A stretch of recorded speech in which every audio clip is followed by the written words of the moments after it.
فإنك بأعيننا.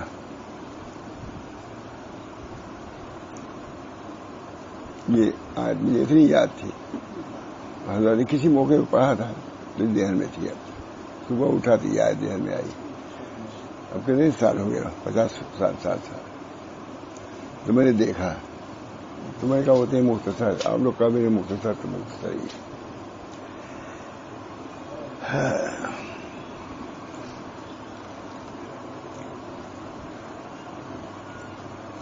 اوپر کی آیت کا ترجمہ یہ ہے،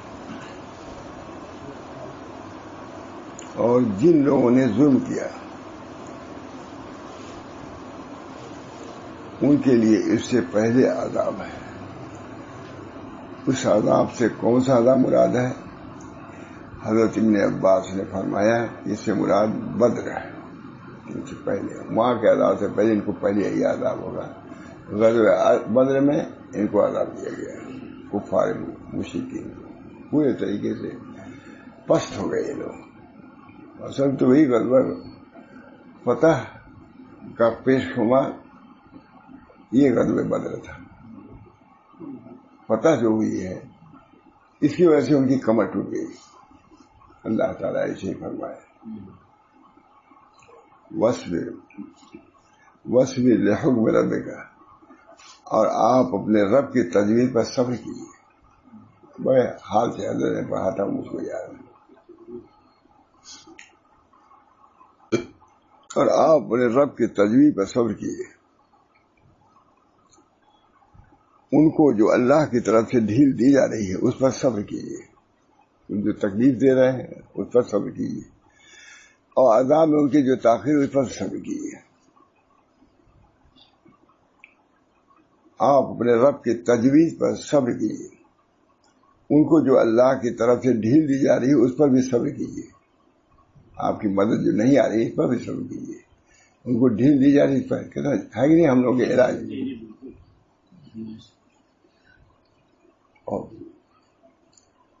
آپ اپنے رب کی تجویز پر، ہمارے رب کی تجویز یہ ہے کہ ہم لوگ اسی حال میں ابھی رہیں، صبر کیجیے. ان کو اللہ تعالیٰ کی طرف ڈھیل دی جا رہی اس پر بھی صبر کیجیے. آپ مصیبت میں ہیں، وہ لوگ نعمت میں ہیں. مصیبت میں رہنا بھی ایک صبر، اور دشمن کو نعمت میں رہنا یہ بھی ایک صبر ہے. اس کو دیکھا نہیں جاتا آدمی. اور آپ اپنے رب کی تجویز پر صبر کیجیے. ان کو جو اللہ کی طرف سے ڈھیل دی جا رہی ہے اس پر بھی صبر کیجیے. ہے کہ نہیں علاج، ہے کہ نہیں؟ اتنی بھی سب علاج ہم لوگ. صبر مفتاح الفرج، کشادگی کے مفتاح کنجی کیا ہے؟ صبر ہے. بڑی فضیلت ہمارا صبر کی. اللہ تعالیٰ ہم سب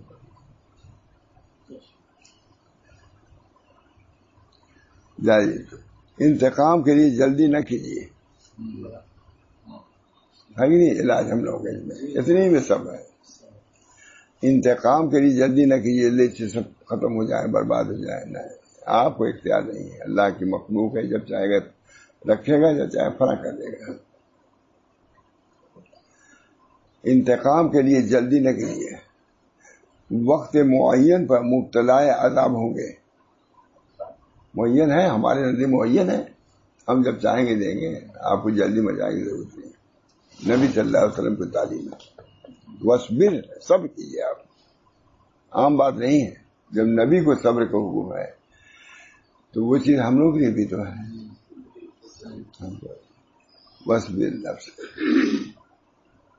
وصبر لحکم ربک فإنک بأعیننا. اس کو حضرت بڑی انداز میں سو بے شک آپ ہماری حفاظت میں ہیں.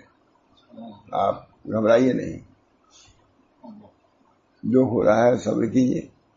آپ ہماری حفاظت میں ہیں. یہ آپ کو ہلاک نہیں کر سکتے، بربادی. اتنی میں سب کچھ جائے. ہم نے کہا ہے بھائی ہم تو سب انہیں کے سنے جو ہے. اللہ کا شکر ذہن میں ہے بھی، کبھی اس پر شاید بیان بھی نہ کیا ہوں. حال یہی. جی جی. وَاصْبِرْ لِحُکْمِ رَبِّکَ فَإِنَّکَ بِأَعْیُنِنَا. سو بے شک آپ ہماری حفاظت میں ہیں. اس کو بڑے آپ ہماری آنکھوں کے حضرت ترجمہ یہ ہمارے آنکھوں کے سامنے. آنکھوں کے سامنے کوئی محبوب ہوگا تو اس کو ضرر پہنچنے پائے گا؟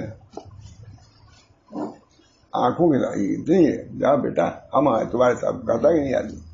اللہ اسی انداز سے کہہ رہا ہے، جہاں دلار پیار، کیا آپ گھبرائیے نہیں، آپ ہمارے سامنے ہیں، ہم اپنے سامنے آپ کو ضائع ہوتے نہیں دیکھ سکتے، آپ ہمارے محبوب ہیں۔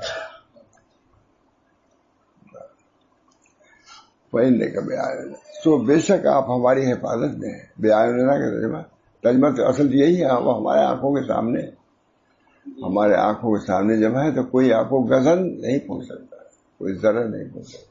بہت عمدہ ہے۔ اللہ ہم سب لوگ ایمان دے کہ نبی کو جو یہ ہدایت ہے تو ہم سب لوگوں کی یہ ہدایت نہیں ہے، صبر سکون۔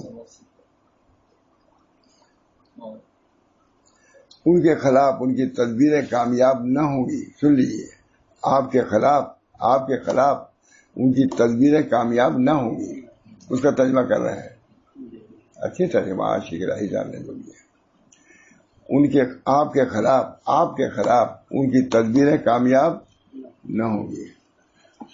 وَسَبِّحْ بِحَمْدِ رَبِّكَ حِينَ تَقُومُ، اور اپنے رب کی تسبیح کیے گی۔ آپ کا کام یہی ہے، مطمئن رہیے، اپنے رب کی تسبیح کیا گی۔ یہ علاج صبر تو قلبی چیز ہے، اور تسبیح پڑھنا زبانی چیز ہے۔ زبان کو بھی لگائیے عبادت میں، تسبیحات میں، اور دل کو لگائیے صبر میں اور سکون میں اور تواضع میں اور انکسار میں۔ وَسَبِّحْ بِحَمْدِ رَبِّكَ حِينَ تَقُومُ، جب آپ کھڑے ہوں، چاہے دودھ کے وقت کھڑے ہوں، چاہے عشاء کے وقت کھڑے ہوں، چاہے ظہر سب میں تسبیح، اس میں تہجد بھی ہے روایت، اور آپ اپنے رب کی تسبیح بیان کیجیے، جس کے ساتھ حمد بھی ہو، جس کے ساتھ تسبیح کیجیے۔ سبحان اللہ بحمدہ، یہی جامع ہے، یہاں اللہ نے خود حکم دیا ہے، تسبیح کیجیے اس کے حمد کے ساتھ، یہ وہ تسبیح اس کی بات ہے، سبحان اللہ بحمدہ سبحان اللہ العظیم۔ اس کی تفسیر ہے، اس پر حکم حضور صلی اللہ علیہ وسلم نے عمل کیا اور کہا کلمتان حبیبتان عند الرحمن علی الرحمن، دو کلمے ایسے ہیں جو اللہ کے نزدیک محبوب ہیں، سبحان اللہ بحمدہ سبحان اللہ العظیم۔ سبحان اللہ، وہ ختم بخاری پہ حدیث پر بیان ہوتا ہے۔ تو میں نے پوچھا کبھی کسی نے عمل کیا اس پر؟ آپ کی طرح لندن میں بھی کہا میں نے کہا سب تسبیح ختم بخاری کے وقت یہی حدیث پڑھی جاتی ہے، لیکن میں آپ حضرات سے پوچھتا ہوں کہ کس کا معمول ہے سبحان اللہ بحمدہ چند مرتبہ پڑھنے کا؟ کوئی؟ میں نے عورتوں سے بھی کہا، ہمارے گاؤں میں تو ہزاروں عورتیں رہتی ہیں، میں نے کہا کہ مرد سے نہیں، میں عورتوں سے، تم آئیو کیا سمجھو سبحان اللہ بحمدہ کی سند میں کیا ہے اور اس میں کلمات میں کیا لغات ہیں اور کیا اس کی تم کیا جانو، بس اتنا میں کہتا ہوں سبحان اللہ بحمدہ سبحان اللہ العظیم 100 مرتبہ روزانہ پڑھ لیا کرو۔ ہزاروں عورتیں رہتی ہیں، اپنی بات کہتا رہتا ہوں، سنیے دعا کیجیے اپنی بات پر ہم ہی کو عمل ہو، توفیق دے، ہمارے بچوں کو دے، ہمارے لوگوں کو دے، عمل یہی ہے۔ اور آپ اپنے رب کی تسبیح بیان کیجیے جس کے ساتھ حمد بھی ہو، جب آپ کھڑے ہوں تسبیح سبحان اللہ بحمدہ، یہ تو معمول رہنا ہی چاہیے، سبحان اللہ بحمدہ سبحان اللہ العظیم، یہ بھی بتلانا بھی چاہیے، پھر لوگوں کو بھی بتلانا چاہیے، یہ سنت کی دعا ہے۔ صاحب روح المعانی حضرت عطا اور مجاہد سے اور ابن جریج سے اس کا معنی یہ نقل کیا ہے، جب بھی کسی مجلس سے کھڑے ہوں اللہ کی تسبیح و تحمید بیان کیجیے، یہ مقصود نہیں، اب بھی اٹھے تھے اس دعا کو یاد رکھیں۔ صاحب روح المعانی حضرت عطا مجاہد سے اور ابن جریج سے اس کا یہ معنی نقل کیا، تینوں یہ فرما رہے ہیں کہ جب بھی کسی مجلس سے کھڑے ہو اللہ کی تسبیح بیان کیجیے، تو نہیں پڑھنے سبحان اللہ بحمدہ سبحان اللہ العظیم کافی ہے۔ اس موقع پر ایک حدیث بھی نقل کی ہے جو حضرت ابو برزہ اسلمی رضی اللہ تعالیٰ سے مروی ہے کہ جب حضرت صلی اللہ علیہ وسلم مجلس سے کھڑے ہوتے تھے تو یہ دعا پڑھتے تھے. وہ دعا کیا ہے؟ سبحانک اللہم و بحمدک اشہد ان لا الہ الا انت استغفرک و اتوب الیک. کوئی مشکل بھی نہیں ہے، 10 مرتبہ پڑھ لیے، یاد لکھوا لیے، یاد ہو جائے. سبحانک اللہم و بحمدک. آدمی ٹکڑے ٹکڑے تو یاد رہتا ہے، ملا کے پڑھنے میں زیادہ دقت ہوتی ہے. 2-4 مرتبہ پڑھے مجھے صاحب یاد ہو جائے گی. میں اپنے کو بھی کہتا ہوں، میں بھی بات. سبحانک اللہم و بحمدک اشہد ان لا الہ الا انت استغفرک و اتوب الیک. ایک شخص عرض کیا، یا رسول اللہ، آپ وہ کلمات ادا فرماتے ہیں جو اس سے پہلے آپ کے معمول میں نہیں تھے، یا پڑھنا شروع کر دیے ہیں؟ پہلے نہیں پڑھتے تھے آپ اس وقت.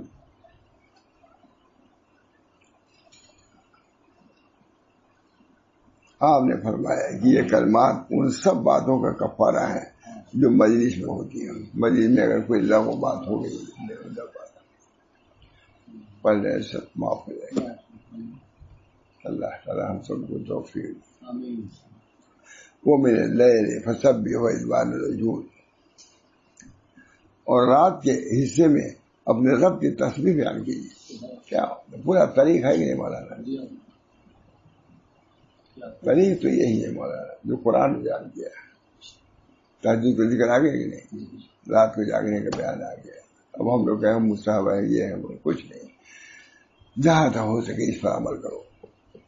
جو معذور ہیں لازم تو نہیں ہے، لیکن یہ تو معلوم ہے کہ محمود ہے، مستحب ہے، اللہ کے نزدیک پسندیدہ ہے. اور رات کے حصے میں اپنے رب کی تسبیح بیان کیجیے. ستاروں کے چھپنے کے بعد آپ نے فرمایا یہ کلمات ان سب باتوں کا کفارہ جو مجلس میں ہوئی ہے. سبحان اللہ سبحانک اللہم و بحمدک اشہد ان لا الہ الا انت استغفرک و اتوب الیک. نہ یار لکھ لیا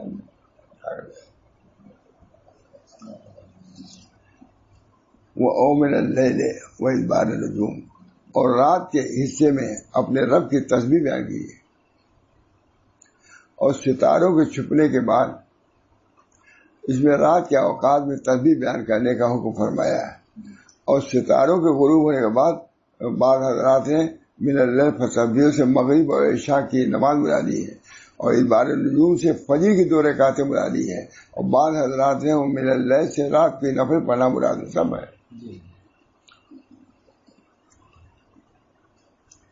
سب ستاروں کے چھپنے کے بعد اس میں رات کے اوقات میں تسبیح آئے گی. وہ میرے لیل فسبح. اور رات کے حصے میں اپنے رب کی تسبیح بیان کیجیے. اور ستاروں کے چھپنے کے بعد اس میں رات کے اوقات میں تسبیح بیان کیجیے کا حکم فرمایا. اور ستاروں کے غروب ہونے کے بعد بعض حضرات نے وہ میرے لیل فسبح سے مغرب اور عشاء کی نماز ملا لیا ہے اس وقت میں. اور ادبار النجوم سے فجر کی 2 رکعتیں یہ بھی مراد ہے. یعنی یہ 2 اگر یہ ذہن میں کہ اس آیت کی یہ بھی ہے تو خوشی ہوگی نا، پڑھتے چلے جاتے. حضرت نے بیان کیا، کہیں دیکھا ہوگا روایت میں جی دیکھو فجر کی 2 رکعت سنت پڑھنے بہت ثواب ہے. اور غالب مراکز فلاح میں ہمارا اس کو نکال لیجیے گا ہے نا. مراکز فلاح میں اتنا ثواب.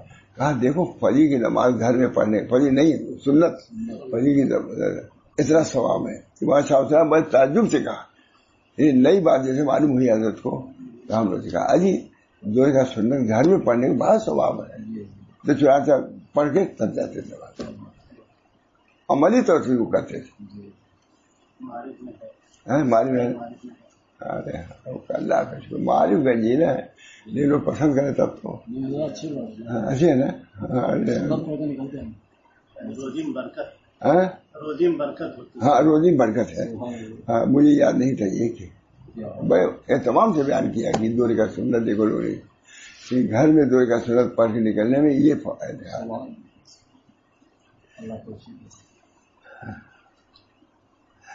اور بعض حضرات من اللیل سے رات کو نفل پڑھنا مراد لیا ہے. وہ باللہ توفیق وہ خیر وہ خیر اون و خیر رفیق.